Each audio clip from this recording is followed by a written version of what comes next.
Hey guys, number one Marmaduke fan here, looking at Power Up by Doug TenNapel. I said TenNapel when I was a little kid, and TenNapel is stuck in my head, but it's TenNapel. So I guess first things out of the way, I've joked that Doug TenNapel is a boomer, but I think I have to take that back because all boomers, the thing about boomers is their favorite joke is, I hate my wife. And Doug TenNapel is the opposite of that. It's sort of like every book Doug TenNapel writes. I can just imagine him sitting there drawing all this in ink brush and just thinking, I love my wife. I'm going to make another comic book about how much I love my wife. And it comes across, if you read enough Doug TenNapel stuff, it eventually comes across that, man, Mrs. TenNapel must be a saint. She must be wonderful. So, how is Power Up?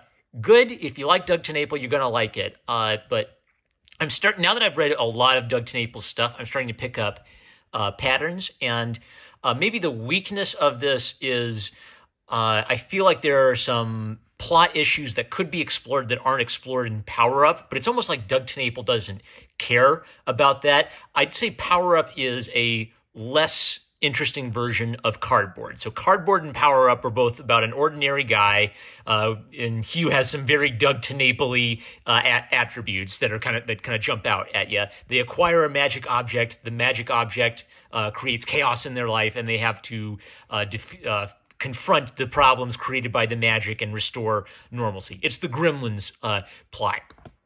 I think Doug TenNapel's also talked about how he makes books to with the intent of pitching them to cartoon studios or movie rights. So it's almost like his strength and his weakness is I think Doug TenNapel writes really, really good first drafts, and then he doesn't really care about revising or tweaking it and making it perfect. He just wants to get a really, really solid first draft out there, and then if someone wants to buy the movie rights and tweak or play with it themselves, then go ahead. So it's a criticism and a compliment, because on the one hand, it's kind of rough, but on the other hand, he cranks out a lot of interesting work and interesting ideas. I think Twitless on the Matriarchy had the quip that there are writers who don't write well, but they write great ideas.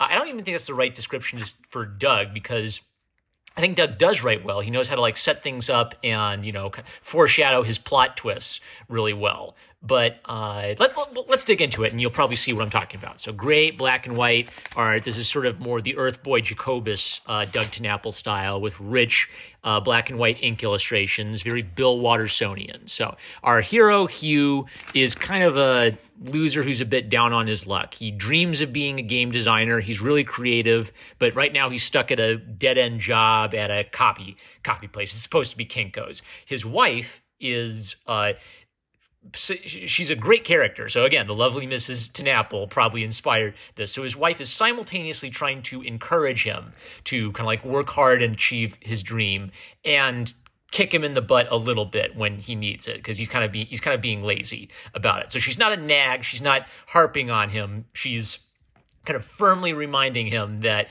he needs to, if he wants to do this, he's got to get his act together and get cracking on making his dream come true. Hopping ahead. So maybe my problem with this book is it kept introducing ideas that I thought were interesting and I wanted to see explored, and they didn't end up getting explored. So we see that Hugh kind of has a difficult time relating to his son in communicating with his son. So I thought, okay, this is going to be a father-son story. He's going to have to learn how to communicate with his son and be a good dad to his son. But then his son doesn't show up too much and doesn't enter into the plot too much. Hugh's buddy is kind of like this goofball character, and the two of them are kind of lazy, and they spend all their time at their dead-end job just coming up with goofy game ideas. And Hugh is hesitant. He doesn't think they're ready to present their ideas. He says, let's not do it yet. Let's get a presentation. It's not good enough yet. Let's refine it a little bit more. So Hugh's the one dragging his feet. So when he comes home, he has this adorable, affectionate relationship with his wife, where he's kind of goofing around and making her laugh, right? So I love how Doug makes a point of having affectionate mom and dad characters. It's just very real. It feels real. While they're at the copy shop working on the Earth Dog Gym. I wonder what Earth Dog Gym is supposed to be about. This guy who's there takes an interest in it and thinks their characters are pretty neat. look in. Dun, dun, dun, foreshadowing for later. Look at that. Look at that. Doug TenNapel foreshadows everything in his books.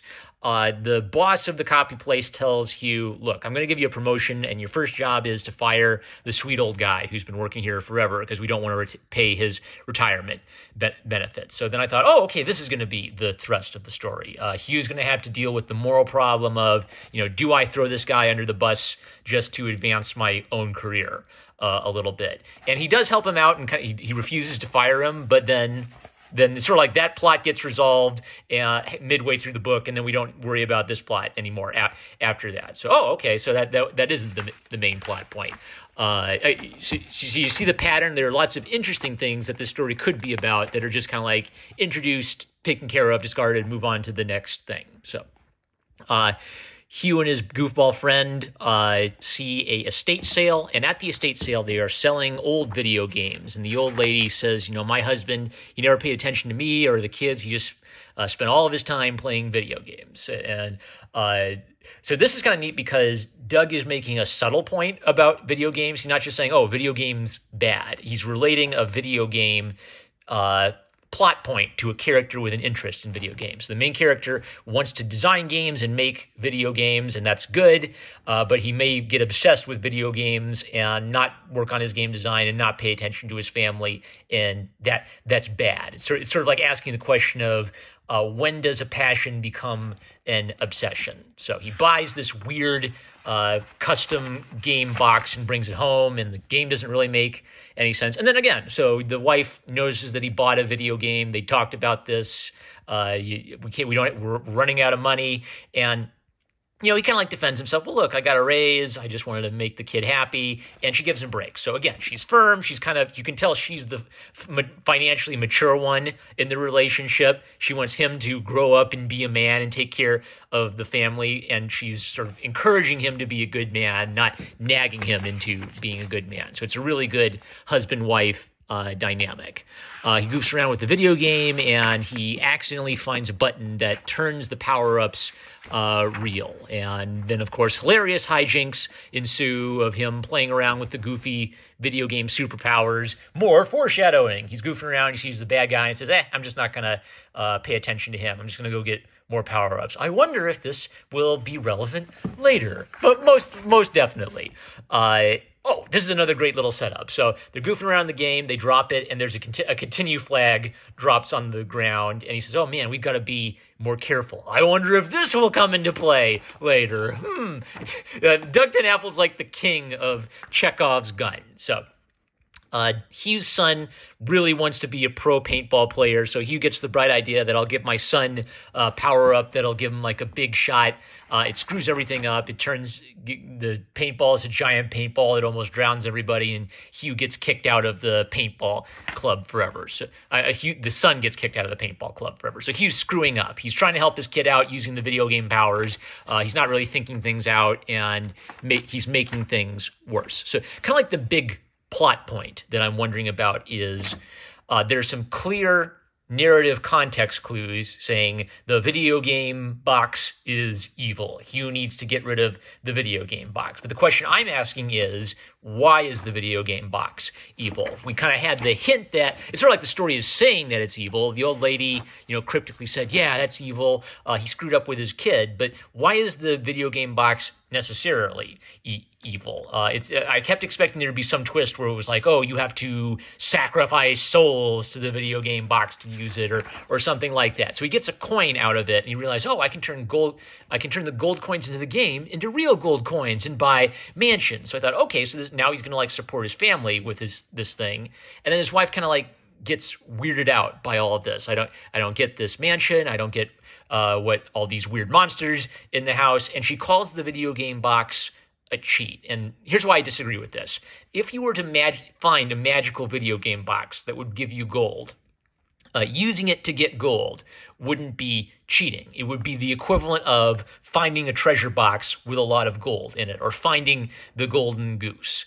The narrative is saying there's something evil or wrong about this video game box, but there isn't a really good story reason to say the video game box is evil. Here's another plot thread. So as a joke, Hugh starts getting additional lives. And when he gets additional lives, he makes a copy of Hugh that can play the video game and mine more gold for him. He makes copies of Hugh to just goof around. And if one of them gets on his nerves, he just flips the switch and turns it off. And there's even a gag that these guys are completely self-aware. So it's like he's killing someone, but it's okay. It's just a joke because it's a copy of him from Video Game World. So don't worry about it, right? So Doug Tennant, so I thought, okay, is this going to be a plot point? Maybe these guys are going to like rise up and rebel against him because he's killing them. No, it's just a goofy one-off gag. Don't worry about it. And here's where the wife's kind of freaking out and weirded out by everything. So like the main problem is it's not wrong for Hugh to get money to support his family. What the story is presenting is that he's completely absorbing his time in this weird video game world. And his wife has the line, when you're done playing games with yourself, come find me and your son, right? So you're wasting all of your time in this fantasy world. We need you to be in the real world with us. But according to the logic of the story, this is producing real gold. Like maybe if the real gold faded over time and now he owes all this money and he doesn't have any gold to pay for it, maybe that would make sense. I don't know. It just doesn't feel like the magic. It doesn't feel okay. Here's what this book needed. This book needed maybe 30 to 50 more pages to flesh out the video game idea a little bit more, because it's a really fascinating concept. A game designer gets a video game that gives him video game powers in real life, and what would he do with that? So instead of developing that idea, the bad guy accidentally gets out of the video game, and now he's got to go stop him. Okay, that's cool. Let's go chase down the bad guy in an awesome high-speed chase sequence. Lord Dumas, his name is Lord Dumas, so that means he likes Doom and he likes killing people. And Doug TenNapel is really good at hitting the human emotional aspect of a character. So basically, Lord Dumas makes it clear, I am going to kill your family because I just like killing people. That's what I'm all about. And Hugh decides, nope, you're not going to do that to my family. He cracks a nuke power-up to blow him and Lord Dumas up and sacrifices himself because he loves his family, right? And then, the continue flag. They popped the continue flag earlier and he forgot about it. It reset him back to there and he smashes the video game device. So his love for his family awakens him and he chooses to live with his family rather than the video game world. But we didn't really answer the question, was there anything really wrong about getting gold coins out of the magic box? Is that really is the golden goose cheating? No, the whole point of the golden goose story is if you find the golden goose, be happy that you found the golden goose and take good care of the golden goose. This is sort of like if they found the golden goose and then a fairy came and said, by the way, the golden goose is evil. Dun, dun, dun. Oh no, we've got to kill the golden goose for some reason. I'll talk a little bit more about this. So now that he gets his act together, he decides, okay, we're going to finish our video game pitch and we're going to take it to Electronic Arts. It's supposed to be EA Games, right? It's a thinly veiled joke at the expense of EA Games. And who's the president? It's the guy from at the copy shop from earlier. Chekhov's gun wins again. And there's a great autobiographical gag. The goofy friend says, I think I died and went to paradise. And the video game CEO says, if it was paradise, I wouldn't make you assign all the rights of your work to me in a rapacious one-sided agreement. Oh, never mind. Let's just make some games. So, on the one hand, that's cool. He got Earth Dog Jim finished, and he got it made into a real video game. But nudge, nudge, wink, wink. Hey, kids, don't sign away the rights of your characters to evil video game corporation. Everything Doug writes is autobiographical. The lovely Mrs. TenNapel, her love and her maturity soaks all of his work. So, a very sweet testament to his wife. Great black and white art. My only problem with it is the concept is great. Wow, a video game designer gets video game powers in real life, and what does he do with them? And I wanted that developed a little bit more. Cardboard's a more polished example of what this is trying to do. So if you love Doug TenNapel, if you love rich black and white art, you're gonna love it. If you're a kid who loves video games, a kid would get a kick out of it. I loved the kind of like emotional angle of a father choosing to be with his wife and children. Really great moral theme of the story. Probably just needed.